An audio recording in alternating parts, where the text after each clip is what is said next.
Ryan Roberts here with new Newport coach, Matt Schmidt. Coach, just talk about your coaching experience before coming to Newport.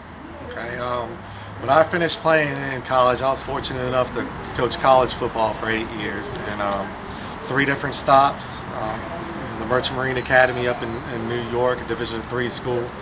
And then I was on Watson Brown staffs at the University of Alabama, Birmingham, which was as a grad assistant on offense, and then at Tennessee Tech University, which was as running backs coach and passing game coordinator, also the program's recruiting coordinator. And it really served me a great depth of knowledge to be with a coach like Coach Brown.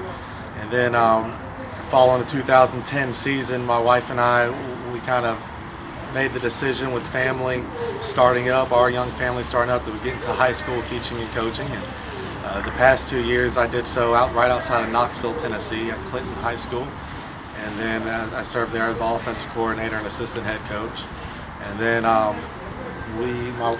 wife and I, we really wanted to get to Cincinnati. We were both born in Cincinnati, get to the Cincinnati area. And when the Newport job came open, I pursued it. And one thing led to another, and now I'm here. And we're excited to be here, for the time and settle down and kind of take this program where we envision it being. Offensively, just talk about the type of style we'll see from your team and some of the guys that are going to stand out this year. Offensively, we're going to be very multiple.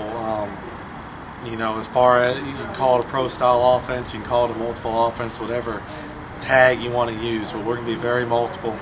A lot of, just a handful of runs and passes off of them and kind of let the, work off what the defense gives us, so to speak. We've got talk about players, we got a senior quarterback who has really taken to the offense and is very comfortable with it, which is good because it's happened in a quick period of time because we've just been working on it really since June. And that's Charlie Mullins. He'll be a senior and just a smart kid, leader on the field, kind of a coach on the field for us. And he's really taken it to us, and we're excited to have him. Up front, we're led by his brother. So it's my daughter just walked on me. Up front, his brother is our center, Josh Mullins, and kind of the same mold as Charlie, except instead of being a skill player, he's up front. I mean, he's the leader of our offensive line. He makes all the calls, gets us in the right checks, and the two of them, like I said, they're my extension as far as coaches go through the players.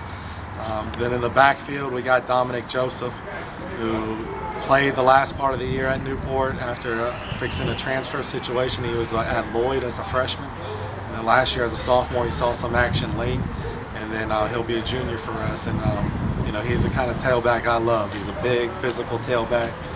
I joke around with him that the ball's not heavy, so he better not get tired. And he's just the kind of back I always love to have in my offenses. But we're excited. We run a no-huddle offense. Not necessarily up-tempo all the time, but we mix up tempos depending on how comfortable we feel and where we're at and what we're doing. And also we use it as kind of a check to make sure we're in the right place and seeing what the defense gives us. Defensively, just talk about who you returned that stood out so far and what we'll see from you on that side of the ball. We're going to be multiple on defense too. We're going to bring a lot of pressure, and we're going to do so out of different looks up front. The guys that have stood out for us is first to be a guy up front, Justice Lewis. He's played a lot of football here over his career at Newport. He'll be a senior. He's kind of playing our weak defensive tackle position, also plays some defensive end. And big body, big athletic body. I've really challenged him to be a leader this offseason, and he's taken to that role, which I'm excited about. Another guy is our outside linebacker, David Lynham. He's a kid that a coach loves to have on his side. Hard-nosed, physical, here every day, smile on his face, busts his butt. He's one that coaches love to work with. A couple others in our secondary. We got a transfer from a school in Alabama, Terrence Brown. He just got here in March of last year. And I really think he's going to be good for us, really on both sides of the ball. He's going to be a playmaker for us in the secondary as well as the receiver position. Those are just a few that stick out on defense. Really, I've been very pleased with multiple kids, both offense and defense going into this year. As far as your schedule goes, just talk about the non-district schedule that you guys will play and how much you know about it from being out of state. Well, I am familiar with the area. Coming from out of state, I'm not as familiar. Guys that are entrenched here. But when I was at Tennessee Tech, the Cincinnati, Northern Kentucky area was my recruiting area. So I'm familiar with the schools and the traditions, and who's traditionally teams to beat, so forth. Our out of region schedule's tough. There's no ifs, ands, or buts about it. We open with Campbell County, which is right up the road here. Much bigger school than us. And I hear Coach Lickard up there's really got it going. Other schools we play Walton Verona, which has been a playoff team. Actually put Newport out last year. That's out of district. We pick up Holmes, which I think is a great game for us to play every year. Talked to Coach Neville's a couple of times, and I think it's something that we should do every year from here on out is play Holmes and renew that rivalry. So I'm looking forward to that. That's the last game of the year. And then other ones we pick up are Mason County, and then I believe Scott as well. And then it rounds out our out-of-region schedule. So it's tough. Our kids are definitely going to see some good football early, which I think will only help us up for the games that matter most, which are our region games and our rivalries. And so we're not going to back down for anyone. We're going to come ready to play, and we'll definitely see where we're at early in the season. Lastly, Coach, let's talk about the expectations of this team in your first year.